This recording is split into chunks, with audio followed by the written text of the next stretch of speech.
Hi, I'm Jamie, and last August, my family and we lost our home to a fire. I left hurriedly after cooking, thought I turned everything off, and then 5 minutes down the road, I get that phone call from my daughter who was home. Mom, and just immediately, I remember repeating to her, God's got it. God's got it. It's going to be okay. It's going to be okay. Are you out of the house? God's got this. But I just, in my whole heart, and I remember kind of falling to my knees and just crying, Hosanna, God save me. And God saved, you saved my daughter. And 3 days later, I think 3 or 4 days later, I'm sitting in the church office. I had been into service and just fallen on my knees, just praying and giving praise to God for my daughter, for my life, for her life, and just knowing and trusting in Him. And Pastor Ryan coming over and just being like, praying with me. One of my Bridge Kid volunteers coming and praying with me, and I'm just down on the floor with my nose to the carpet, and I just feel hands on me praying for me and praying over me. And when I got up and ended up leaving the service to kind of not distract, and I'm just a mess, and she's like, what do you need? What are your needs? And I hadn't even thought about them. I really had the Red Cross had put us in a hotel, but I knew that was coming to an end, and I was like, I don't have a home, and I was like, I don't know where to be, and she's like, wait a second. And within 5 minutes, we had a home. She found me a place to live for 3 full weeks, rent free with an Airbnb. Being prayerful for me, the whole senior leadership team being prayerful for me, and they were able to step in and to provide things that I needed the day after. I didn't have clothes. Brittany took me shopping. I remember being in Walmart and just looking around, and I'm still wearing the clothes that I had that night. I didn't have anything else, and just thinking, wow, I have nothing, but I have this support system. I have this church family. I have my family, of course, but what my church family has done for me and my family, just showing up, and not just, financially. When I look back on that time, I wasn't working. I had been on a 35-day break from the hospital to kind of reset my time there. And just the meal train that rolled through to LaGrange on a nightly basis for a few weeks, and people donating gift cards, and just seeing God move through people. I just, through this experience, through what was a loss, He has really made beauty from ashes. I think it was during that community fast in January that I felt in my heart, Lord, I want to do more. I want to not just give you 10%, but in whatever capacity, through building for the generations or through wherever, you lead. I want to do more than 10. And I feel like the more I stretch myself in my tithe, because I felt the pinch of it sometimes, God was always faithful. And so just when I look back over the whole picture, I think of that song Ruins, where I look back on those moments and see your hand on them, and on not just me, but my daughters, and just seeing how faithful He has been over this past year and a few months. Whereas I sit in my living room today, I sit in the space that we're in that I'm able to now use as a Bridge Group home. I've been able to utilize His blessing, His beauty from ashes to bless others. And going through this tragedy and going through this, I did remain faithful in all of my commitments and being obedient to Him. And in that, I've grown closer to the Lord through this last year. I've had many people come up to me and approach me and say that change is evident in my heart. If I could just say anything, I guess, to anyone, is to continue to seek Him first in everything, no matter what your circumstances are. Seek ye first the kingdom of heaven, and everything else will be added unto you. Because what I have lost, what I thought I had lost, He has returned it tenfold, more than that. and not just in my tithing and with building for the generations. He has built me, and He has restored things in me that I can turn around and serve and build my generation, this generation coming, through serving with Bridge Kids and with my preschoolers and seeing them grow every day. We're really building these children up, and giving them the capabilities to reach and to do and to just love on people and be the hands and feet of Jesus, like people were the hands and feet for me.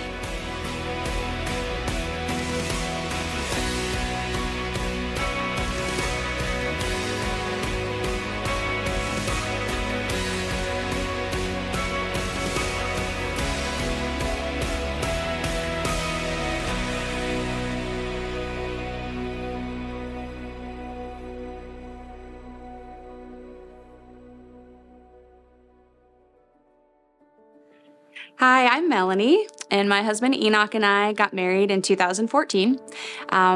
We were in Florida at the time, and about a year later, we decided to move to North Carolina. We didn't have any kids yet, and we just were adventurous, and so we moved up to North Carolina, and the plans that we had planned for ourselves fell through pretty brutally, and Enoch ended up not getting the job that he had been told he would get. So he was unemployed for a few months, and we had to live on credit cards.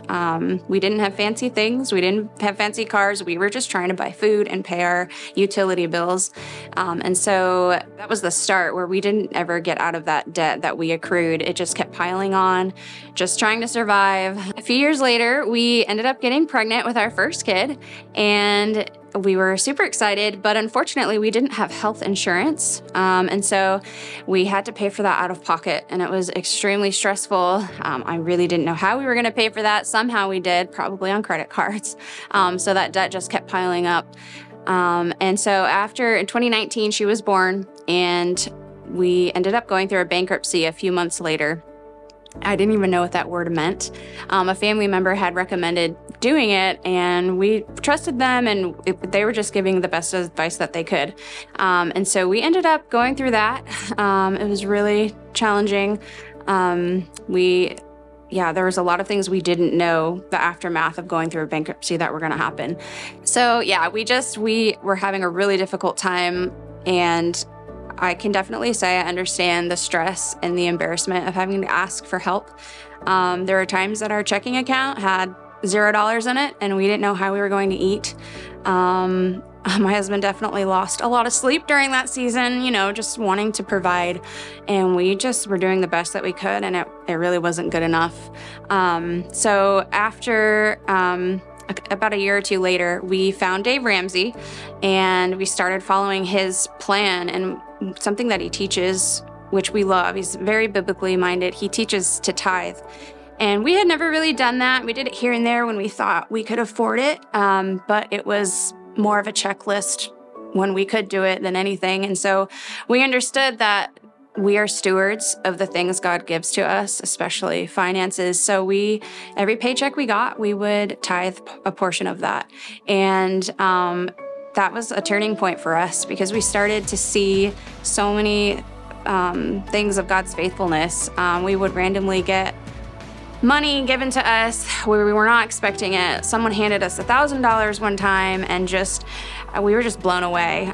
We were able to pay off the remaining debt that we had, and we were able to purchase our first home. I think once we surrendered our finances to God, then that is when we started to see His blessings.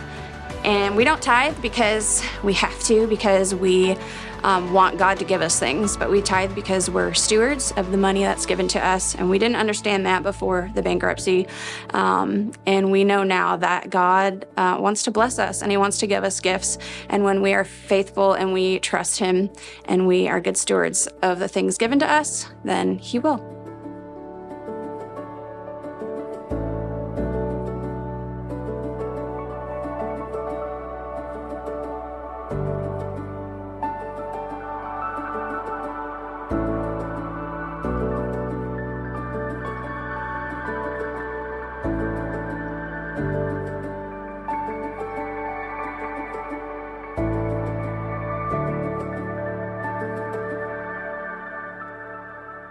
I'm Amanda. I have been at the Bridge Smithfield for about 3 years now. A little background, I do not come from a religious family, so I was kind of in and out of churches growing up.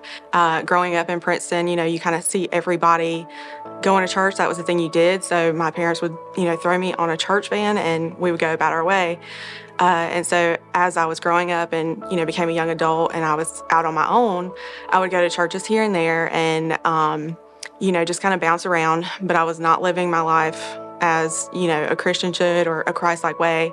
And then fast forward a little bit in 2021, and I was invited to the Bridge Smithfield for the first time. And that's kind of really where my story starts with my relationship with God. At that point, I was the happiest I had ever been. Everything was perfect. I had, my future planned out.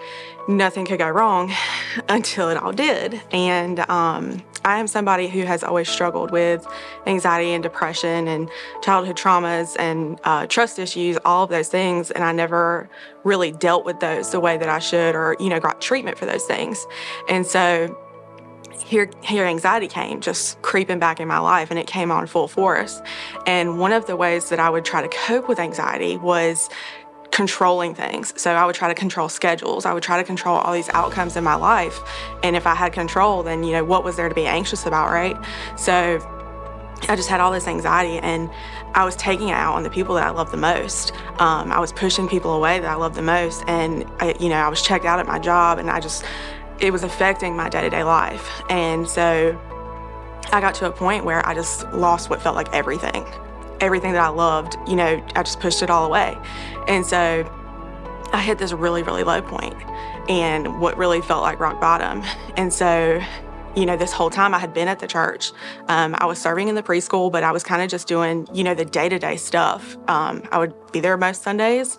I would come in. I wasn't really talking to anybody when I would come in. I would just, go through the motions, sit down, go home, go about my week. And I knew that I loved God. I knew that He was my Lord and Savior, but I didn't have that relationship with Him, that I know I needed. And so I almost left the church. And it wasn't anything the church did, but it was just, I was at this point where if I continued to go there, I was going to have to walk in there every week by myself, sit by myself, put on this facade that I was okay and that I was, in a good place. And that was the furthest thing from the truth. And so I reached out to the pastor we had at the time, and I had discussed with him my options for what it would look like to build a relationship with God and also get counseling. And it took me a long time to be comfortable walking back in those doors.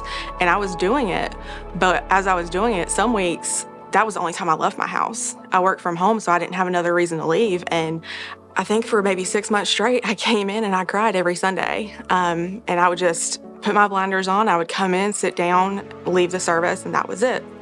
So during all this chaos in my life, I'm going to counseling, and she encourages me to find community. She's like, you need to find some kind of community, something to hold you accountable to get you out of the house. And later that week, somebody from our church approached me and she said, hey, we're going to have a Bible study. This is when it starts. This is the book we're doing. I hope you join us. And I immediately went into panic mode. I was like, as part of somebody who struggles from anxiety, I had severe social anxiety. I had all these thoughts coming in, and I'm like, these people have relationships with each other already. They know each other. They've all done Bible studies together. I'm going to be the outcast. They're going to judge me because I'm just a big old mess. Somehow I just gathered the strength and I went. In that, I started building community, and it was with these women that I probably never would have talked to before because I am so introverted. And these people didn't care about my background. They didn't care about, that I was a mess. Half of them didn't know that I was going through anything or what I was going through. They just showed the love of God and showed how, caring people could be. And they were all there just to build on God's word. And that's what I was really needing. And so earlier this year, somebody had approached me and asked me to take over Backpack Buddies temporarily. Anybody knows me personally, they know that I have a servant's heart. However, I would use that servant's heart in the wrong ways, and I would use it as a way to gain validation from people. And, if I can serve these people, they will love me, they will need me. And that was my way of showing my love to people, was doing things for them. But, I was just looking for the wrong things in doing so. I've learned to put that serving into God and serving His people and doing it because that's what He calls us to do. And in this waiting season of my life to see what He has next for me, that's where He's calling me to serve. And so that's really just, opened up my heart to seeing how I can put serving in my life in a different way. In these trenches of being so low, that's really just where I found God. And I was at such a low point at one time. I had texted one of my friends and I said, I don't want to alarm you by this, and I'm not going to do anything, but I fully understand why some people feel like there's no way out, because I was that low. I was that empty. I was this hollow shell of a person. And she said, that's not God's plan for you. Just being in that area where I could come in, be vulnerable, and just needing support from people and love, that's what I got. And it is something that I've never experienced before. And I don't think I could ever not speak the praises of what God's done in my life or what that church has done in my life. I will not stop encouraging people to reach out and have that intentional relationship with God. Because if it was not for Him first and foremost and the people that He has put in my life, I probably would not be here.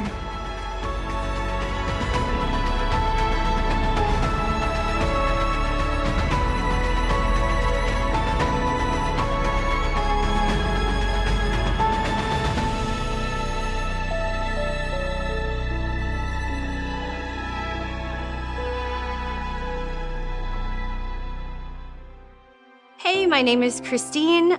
Me and my husband Wally and our 3 sons, Jackson, Gavin, and Lincoln, started coming to the Bridge in September of last year. Our first Sunday ever. Put the kids in, kids are fine. My husband and I, we go into the sanctuary, everything's good. We go and everything's over, we go to pick up the kids. So Gavin, my middle. Gavin requires a certain environment, a certain understanding from the people that are going to be around him. I guess a certain level of grace that I'm always kind of holding my breath over. Like, okay, like either Gavin's going to be allowed to be Gavin or he's not. And if he's not, we can't be here. And W.A. and Whitney both came up to me and they were like, hey, kids had a great morning, but let's talk about Gavin for a minute. And immediately I went into like, what are they gonna say? What did he do? And all Whitney said is, what does he need? What does he need to be the best Gavin he can be? What does he need? What does he need from us? And that blew me away. I could not have asked for that because I didn't know I needed it. And with Gavin, it's easy. If he reaches a certain level of being overstimulated, it's just too much. There's too much noise. There's too many people. Take him out, walk him around, bring him back. It resets him. It's quick and easy and simple. But a lot of people have not even been willing to ask, what does he need? And so the fact that on the first day they recognized he needed something, I wouldn't have even known to ask for something like that. Since then, of course, now with these changes that we've experienced over these last few months and the implementation of making it this priority of families that have special needs or not even special needs, because it's just needs. How can we make this better? How can we make this more comfortable? How can we just make this normal? I can't tell you what that's done. I will never be able to explain what that's done. I don't hold my breath in the morning now when I'm dropping my kids off at Bridge Kids. They're gonna be okay. Everything is fine. Gavin has a buddy now. He's got a buddy and he's bonded with his buddy. And this has been amazing. The freedom that it gives, not just so that we can sit and listen to the sermon on a Sunday morning, but the freedom of my kids are getting exactly what they need. My kids are being loved my kids are being paid attention to. Someone saw them, other than me, other than my husband. I don't think I could ever express how grateful I am.